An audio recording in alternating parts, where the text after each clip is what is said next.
Good morning everyone.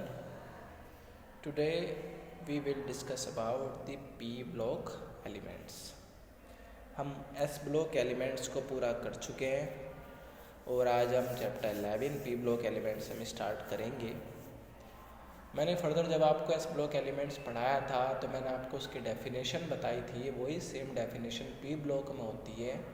Difference क्या है कि उसमें S ऑर्बिटल में इलेक्ट्रॉन एंटर करते हैं और यहाँ पे पी ब्लॉक में एलिमेंट्स एंटर करते हैं। और मैंने आपको बोला था कि अगर आप डी ब्लॉक पढ़ेंगे तो उसमें डी ऑर्बिटल में इलेक्ट्रॉन्स एंटर करते हैं। तो फर्दर हम एनसीईआरटी को कवर करेंगे, ठीक है, और आप इसी में से नोट्स कवर करेंगे जिससे आपको ना लगे कि एनसीईआरटी हार्ड लग रही है, ठीक है।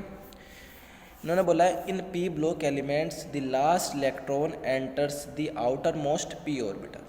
सेम बात आई है। As we know that the number of p orbitals is 3 and therefore the maximum number of electrons that can be accommodated in a set of p orbital is 6। आपको पता है कि p में आपके कितने ऑर्बिटल्स होते हैं? 3 होते हैं और आपको पता है कि एक ऑर्बिटल में हाईएस्ट हम 2 इलेक्ट्रॉन्स फिल करते हैं जो आपकी स्पिन क्वांटम नंबर है, ठीक है, क्लॉकवाइज और एंटी क्लॉकवाइज। तो इस हिसाब से आप 3 ऑर्बिटल्स में आप कितने इलेक्ट्रॉन फिल करेंगे? 6। Consequently as there are 6 group of P block elements in the periodic table numbering from 13 to 18। आपको पता है कि पी ब्लॉक एलिमेंट में आपके 6 ग्रुप्स होते हैं 13 to 18। आप यहाँ पे कौन कौन से कवर करेंगे? 11th क्लास में आप 13 और 14 कवर करेंगे और 12th में आप 15, 16, 17 और 18 आप कवर करेंगे, ठीक है। Boron, carbon, nitrogen, oxygen, fluorine and helium head the group. तो इसने कहा है कि 13 to 18 तक जो आपके फर्स्ट एलिमेंट है हर एक ग्रुप का, वो नाम आपको मेंशन किए हुए हैं। Their valency shell electronic configuration is NS2NP। P में आपको पता है ये इलेक्ट्रॉन 6 होता है, तो 1 to 6 कितना भी नंबर हो सकता है एक्सेप्ट फॉर हीलियम। हीलियम के लिए क्यों? क्योंकि हीलियम आपका एस ब्लॉक में आता है, ठीक है, रखा उसे पी ब्लॉक में गया क्योंकि वो गैस है, लेकिन उसका इलेक्ट्रॉनिक कॉन्फ़िगरेशन 1s2 आ जाता है, ठीक है। The inner core of the electronic configuration में however differ.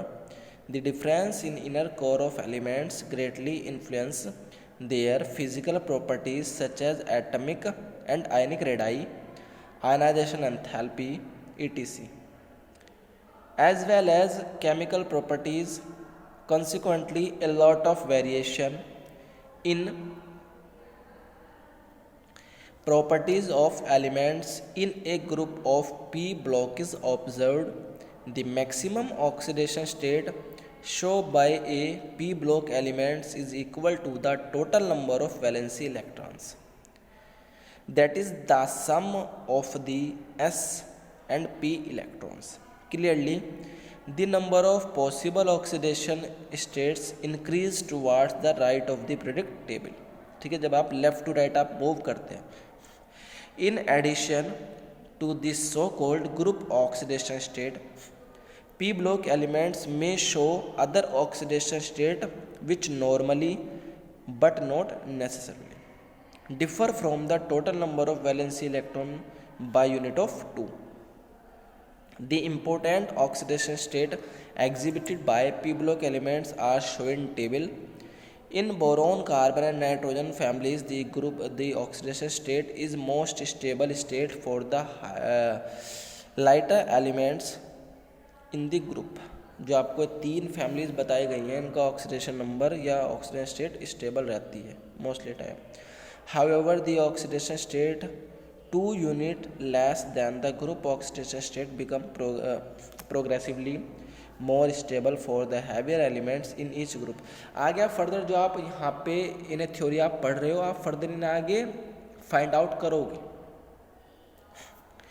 The occurrence of oxidation state 2 unit less than the group oxidation state are sometimes attributed to the inert pair effect। ये आप आगे भी पढ़ोगे, केवल यहाँ पे आपके लिए केवल नाम आ रहा है इनर्ट पेयर इफेक्ट का, ठीक है बेटे। ये आपको पूरी की पूरी टेबल मेंशन करके दी हुई है आपको, ठीक है। आपको 13 से 18 तक के ग्रुप है, first of all left handed side आपको इलेक्ट्रॉनिक कन्फिग्रेशन लिखा हुआ है, नीचे फर्स्ट मेंबर बताया हुआ है, उनके ऑक्सीडेशन नंबर बताई हुई है और अदर ऑक्सीडेशन नंबर क्या क्या वो शो कर सकते हैं। पी ब्लॉक एलिमेंट्स हैं, वेरिएशन शो करते हैं ऑक्सीडेशन स्टेट्स में, ठीक है। तो आपका 13 ग्रुप है, उसमें हमेशा पी में 1 इलेक्ट्रॉन फिल होता है, ऐसे 14 वाले में 2, 3, 4, 5 और 6 आपका फाइनली 18 में आपका जाता है, ठीक है। एक्सेप्शन कौन है? हीलियम, आपका 1s2 होता है उसका, जैसे कि मैंने बताया था। फर्स्ट मेंबर 13 में बी है, 14 में सी है, 15 में एन है मतलब नाइट्रोजन है, 16 में ऑक्सीजन है, 17 में फ्लोरीन है, 18 में आपका हीलियम है। एज ऑक्सीजन स्टेट आपका बोरॉन जो है 3 शो करता है, carbon 4, nitrogen 5, oxygen 6, fluorine 7, helium 8, ठीक है।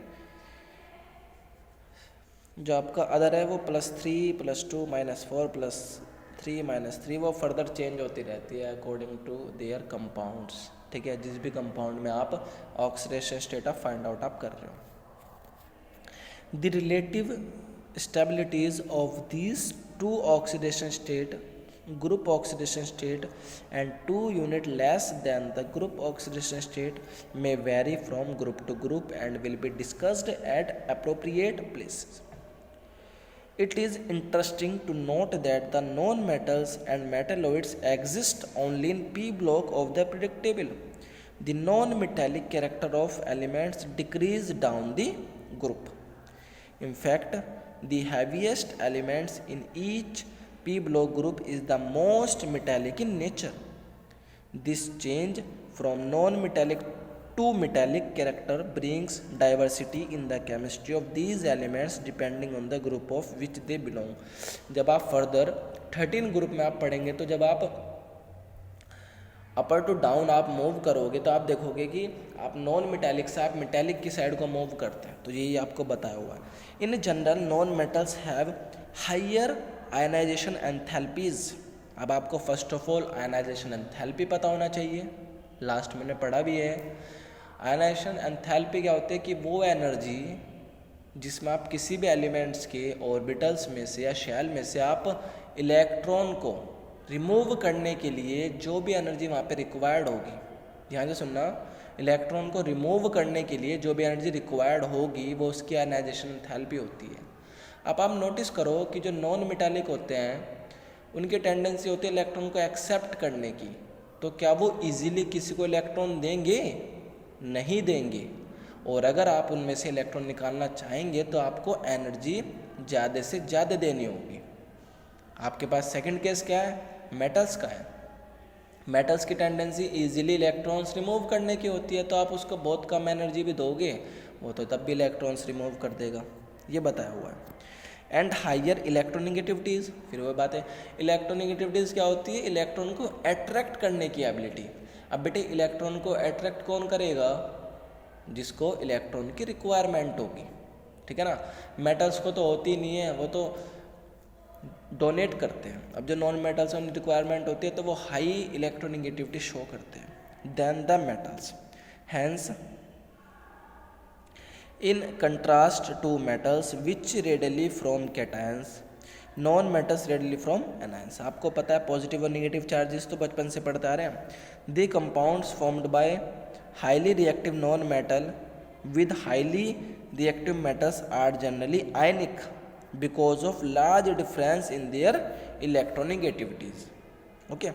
On the other hand, compound formed between non-metals themselves are largely covalent in character because of small difference in their electronegativities. क्योंकि बहुत कम difference होता है। The change of non-metallic to metallic character can be best illustrated by the nature of oxides they form. The non-metals oxides are acidic or neutral, whereas metallic oxide are basic in nature. ये आप 9th-10th में already आप पढ़ चुके हैं, ठीक है, कि एसिडिक ऑक्साइड कौन से होते हैं, बेसिक और न्यूट्रल कौन से होते हैं। Then the first member of P block differ from the remaining member of their corresponding group in 2 major respect. आप पी ब्लॉक एलिमेंट का जो आप फर्स्ट एलिमेंट पढ़ेंगे वो फर्स्ट एलिमेंट उस ग्रुप में आने वाले और सभी एलिमेंट्स से अलग प्रॉपर्टी शो करता है, एनोमलस बिहेवियर शो करता है। उसके रीजंस हैं। रीजन में क्या है? एक तो हाई आयनाइजेशन एंथैल्पी शो करता है, सेकंड हाई इलेक्ट्रोनेगेटिविटी शो करता है, ठीक है, और थर्ड आपका है कि इसके पास डी ऑर्बिटल्स नहीं होते, वैकेंट डी ऑर्बिटल प्रेजेंट नहीं होते, पढ़ेंगे। और फोर्थ आप इसमें साइज उसका सबसे ज़्यादा छोटा होता है। तो अब इसमें पढ़ेंगे, first is the size and all other properties which depend on size. Thus, the lightest p block elements show the same kind of difference as the lightest s block elements, lithium and beryllium, Li and B. The second important difference which applies only to the p block elements arises from the effect of d orbitals in the valency shell of higher elements starting from the third period onwards and their lake in second period elements. The second period elements of p groups starting from boron 2 restricted to a maximum covalence of 4.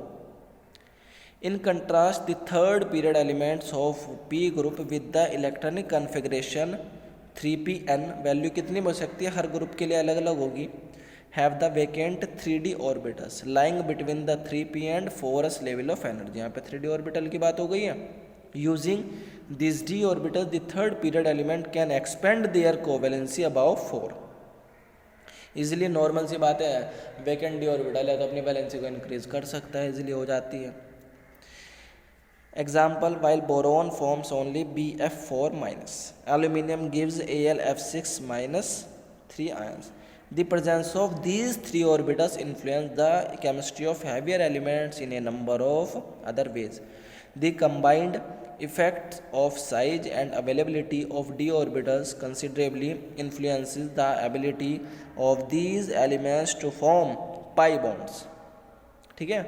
The first member of a group differ from the heavier member on its ability to form p pi multiple bonds to itself. आपको पता है कि कहाँ पे होता है pi bond, जब कहीं पे डबल कार्बन बॉन्ड शो कर रहे हो या ट्रिपल, आपका एल्कीन हो या एल्काइन हो. आज के लिए आप इसका बेसिक पढ़ेंगे और आगे फर्दर इसकी आपको फिजिकल और केमिकल प्रॉपर्टीज़ है, जैसे आयनाइजेशन एंथैल्पी होगी, इलेक्ट्रोनेगेटिविटी होगी, एटॉमिक साइज होगा या इलेक्ट्रॉन एफिनिटी हो सकती है, तो आपको वो पढ़ के आनी हो जाए. ओके बच्चा, आज के लिए इतना ही. Thank you so much.